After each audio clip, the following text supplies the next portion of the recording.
Hello दोस्तों, बहुत बहुत स्वागत है आपका फिर से एक बार यूपी पुलिस कांस्टेबल भर्ती 2026 की free practice set strategy series में।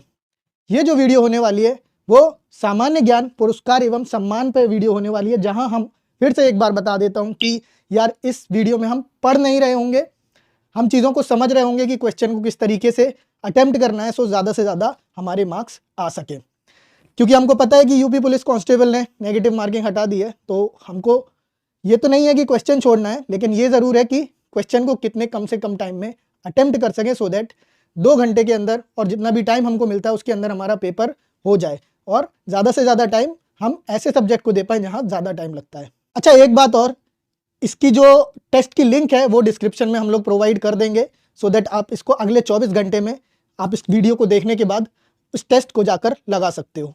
ये आपके लिए कंप्लीटली फ्रीली अवेलेबल होगा। तो आपको कुछ नहीं करना है, गूगल पर जाकर UP police constable text book search कर देना है, तो पहली जो टेस्ट सीरीज होगी वो टेक्स्ट बुक की आएगी, UP police constable mock test series 2025-26। इसमें जाना है, इसमें जाके पीवाईपीज वाले सेक्शन में जाना है, पीवाईपीज वाले सेक्शन में जाके पीवाईसीटी 2 और 1 ये पिछली क्लासेस में हो चुके हैं, उस स्ट्रेटजी को समझना है तो आप पुरानी वीडियोस जाके देख सकते हैं, जिसमें हमने आर्ट एंड कल्चर डिस्कस किया था और एंशिएंट हिस्ट्री डिस्कस किया था। अप्रोच समझिए कि किस तरीके से क्वेश्चंस को अप्रोच करना है। अब अगला जो चैप्टर टेस्ट होने वाला है वो है अवार्ड्स एंड ऑनर्स या फिर पुरस्कार एवं सम्मान। इसमें जाएंगे, स्टार्ट नाउ पे क्लिक करेंगे,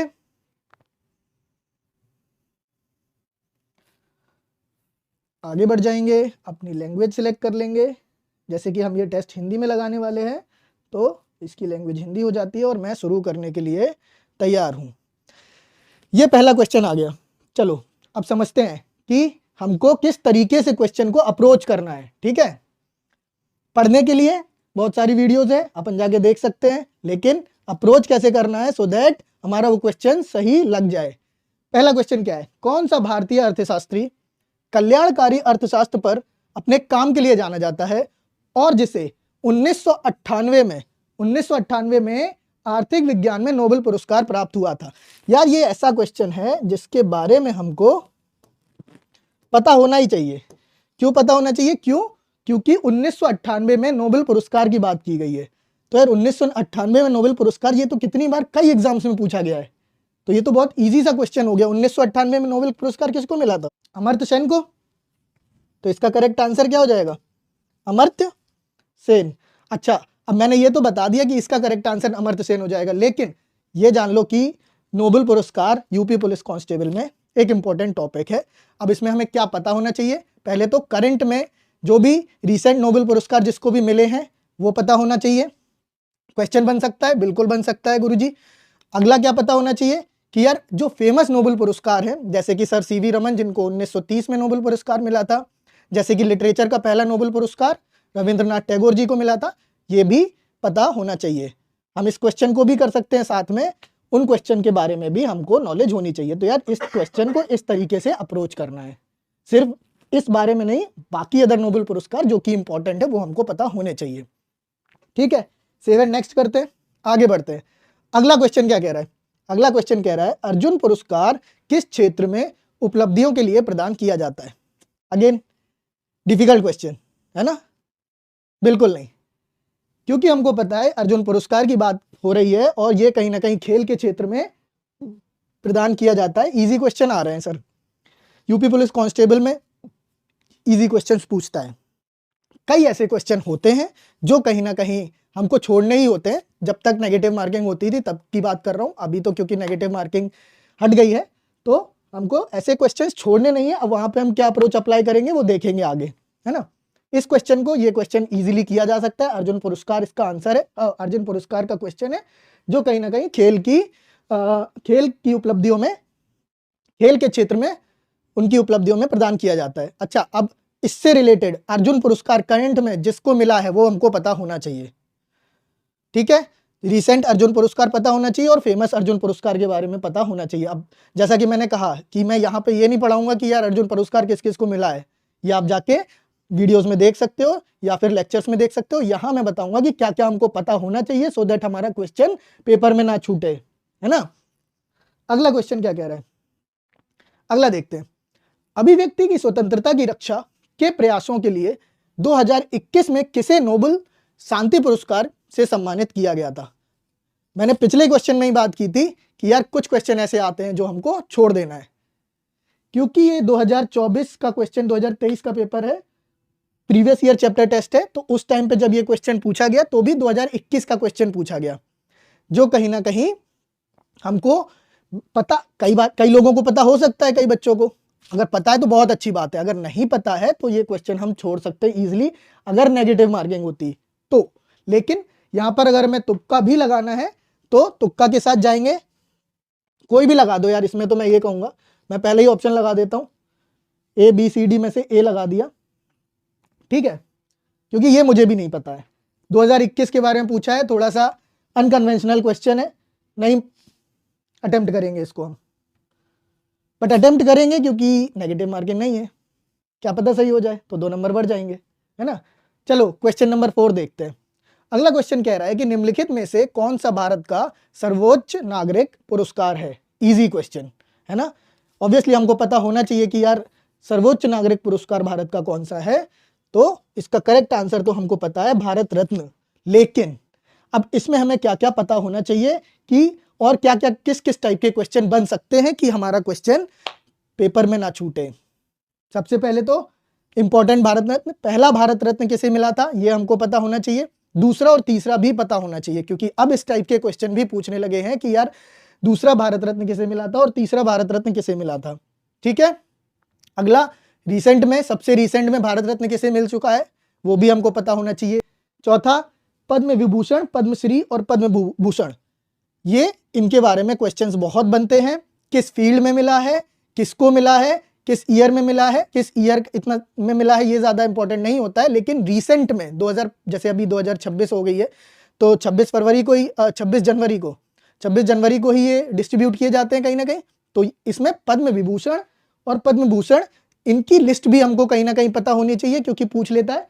पद्मश्री में क्योंकि बहुत सारे होते हैं, 100 के ऊपर होते हैं, 95 होते हैं, मतलब नंबर ज़्यादा होता है पद्मश्री अवार्ड्स का, तो उसमें नाम की ज़रूरत नहीं होती। लेकिन पद्म विभूषण और पद्म भूषण एक बार अच्छे से समझ के जाना और नाम देख के जाना कि किसको किस फील्ड में मिला है, और मेजरली मैं कहूँगा कि पद्म विभूषण तो देख के जाना ही जाना, ठीक है। अगला क्वेश्चन देखते हैं। अगला कह रहा है यार साहित्य में नोबेल पुरस्कार प्राप्त करने वाले पहले भारतीय कौन थे? मैंने क्या बोला था कि नोबेल पुरस्कार से हमको क्या पता होना चाहिए, ये देखो क्वेश्चन आ गया। नोबेल पुरस्कार में हमको पहले साहित्य में, पहले साइंस में, पहले अदर सब्जेक्ट्स में, ये हमको पता होना चाहिए। यही क्वेश्चन है कि यार नोबेल पुरस्कार साहित्य में पहला किसको मिला था, भारतीय, तो ये हो जाएगा correct answer Rabindranath Tagore. Easy question, approach भी समझ आई कि यार ये हमको पढ़ के जाना है, इस टाइप के क्वेश्चन हमको छोड़ने भी नहीं है। लो फिर से वही नोबेल पुरस्कार बार बार आ रहा है और ये प्रीवियस ईयर क्वेश्चंस है, तो प्रीवियस ईयर क्वेश्चन से हमें ये भी समझ आ रहा है कि यार नोबेल पुरस्कार जो टॉपिक है वो थोड़ा सा इंपॉर्टेंट भी हो जाता है। क्या पूछ रहा है, भौतिकी में नोबेल पुरस्कार जीतने वाले पहले भारतीय कौन थे? इसका करेक्ट आंसर क्या हो जाएगा sir, CV Raman, Homi Jehangir Bhabha, S Chandrashekhar, Satyendra Nath Bose, इनके बारे में भी पढ़ के जाना क्योंकि इनसे भी क्वेश्चन बन सकता है। अगला क्वेश्चन क्या कह रहा है, निम्नलिखित में से कौन सा भारत में पुलिस का सर्वोच्च सम्मान है? अब क्योंकि यूपी पुलिस कांस्टेबल का पेपर है यार, तो इंपॉर्टेंट हो जाता है कि पुलिस से रिलेटेड क्वेश्चंस भी हमको या फिर उससे रिलेटेड पुरस्कार भी हमको पता हो। अब ये क्वेश्चन ऐसा है जिसमें कहीं ना कहीं हम, अगर हमको नहीं भी पता है तो हम एलिमिनेशन टेक्निक का इस्तेमाल करके इस क्वेश्चन को कर सकते हैं। देखो यार ये थोड़ा सा एलिमिनेशन टेक्निक से हो सकता है, क्यों? क्योंकि अदर ऑप्शंस को अगर हम देखें तो परमवीर चक्र लिखा हुआ है, जो कि परमवीर चक्र हमको पता है कि डिफेंस में मिलता है, ये गलत हो जाएगा। पद्मश्री लिखा हुआ है, ये एक सिविलियन अवार्ड है, ठीक है, नागरिक सम्मान है। महावीर चक्र लिखा हुआ है, ये भी डिफेंस में मिलने वाला अवार्ड है। तो यार तीनों ऑप्शन जब गलत हो गए तो चौथा ऑप्शन जो पहला बचा है वो करेक्ट हो जाता है। क्या है करेक्ट ऑप्शन? राष्ट्रपति पुलिस वीरता पुरस्कार। 7 नेक्स्ट किया, आगे बढ़ते हैं। अगला क्वेश्चन, 2014 में भारत में नोबेल शांति पुरस्कार किसने प्राप्त किया? मैंने क्या बोला था, नोबेल पुरस्कार, चौथा नोबेल पुरस्कार का क्वेश्चन आ गया इसी चैप्टर टेस्ट में। प्रीवियस ईयर पेपर के अकॉर्डिंग हमको नोबेल पुरस्कार के इतने सारे क्वेश्चन देखने को मिल रहे हैं जो कहीं ना कहीं हमको ये बता रहे हैं कि नोबेल पुरस्कार हमारे लिए बहुत इंपॉर्टेंट टॉपिक है। तो 2014 में भारत में नोबेल शांति पुरस्कार किसने प्राप्त किया? कैलाश सत्यार्थी जी ने। ये हमको पता होना चाहिए, ये पढ़ के जाना है, नोबेल पुरस्कार रिलेटेड क्वेश्चंस। अगला क्वेश्चन क्या कह रहा है? निम्नलिखित में से किस क्रिकेटर ने खेल कूद में उत्कृष्ट प्रदर्शन के लिए अर्जुन पुरस्कार 2023 जीता है? अच्छा, ये 2024 में पेपर हुआ था, तो 2024 या 23 में पेपर हुआ था, तो उसका करंट अफेयर्स है। ठीक है, तो करंट अफेयर्स के बेसिस पे ये पता चल गया इस क्वेश्चन से कि यार एक साल का करंट अफेयर हमको पता होना चाहिए। तो एक साल में जितने भी अवार्ड्स एंड ऑनर्स हैं या फिर पुरस्कार एवं सम्मान है, ये हम पढ़ के जाएंगे। इस क्वेश्चन का आंसर है मोहम्मद शमी। ठीक है, अगला क्वेश्चन क्या है? उत्तर प्रदेश ने हाल ही में किस क्षेत्र में PMJAY के कार्यान्वयन के लिए 2023 में पुरस्कार प्राप्त किया? Again UP current affairs, UP current affairs भी इजी इंपॉर्टेंट हो जाता है। इस क्वेश्चन में यूपी करंट अफेयर्स का ही अवार्ड का क्वेश्चन पूछा गया है, जो कि 2023 का है, क्योंकि पेपर उस टाइम हुआ था, तो एक साल का करंट अफेयर्स इंपॉर्टेंट हो जाता है। इस क्वेश्चन का सही उत्तर हम देख लेंगे, क्या हो जाएगा? स्वास्थ्य सेवा। तो यार जब टेस्ट हमने सबमिट किया तो आप देख सकते हो इस तरीके से एनालिसिस जनरेट हो जाता है, जिसमें आपको आंसर देखने को मिल रहा है। 20 में 20 नंबर आए हैं, 10 सारे के सारे क्वेश्चन अटेम्प्ट किए गए हैं। सटीकता बता देगा, 100% हमारी सटीकता रही है। इसमें हमको ये बता देता है कि भाई आपकी कमजोरी और ताकतें क्या हैं। कमजोर अध्याय, अवर्गीकृत अध्याय। ये मैं क्यों बता रहा हूं? क्योंकि एनालिसिस बहुत ज्यादा इंपॉर्टेंट हो जाता है पेपर सबमिट करने के बाद। ठीक है, ऐसे ही टेस्ट को फिर से अटेम्प्ट करना है तो अगली वीडियो के लिए आप वेट करो। और ये वीडियो अगर आपको अच्छी लगी, आप अपने दोस्तों के साथ शेयर करो और चैनल को सब्सक्राइब करो। चैनल का नाम है टेक्स्ट बुक पास ऑफिशियल। स्टार्टिंग में जैसे मैंने आपको बताया था, फिर से बता रहा हूं कि यार इस टेस्ट का जो लिंक है, ये फ्री टेस्ट है आपके लिए अवेलेबल, और इसका जो लिंक है वो डिस्क्रिप्शन में आपको दे दिया है। बहुत बहुत धन्यवाद।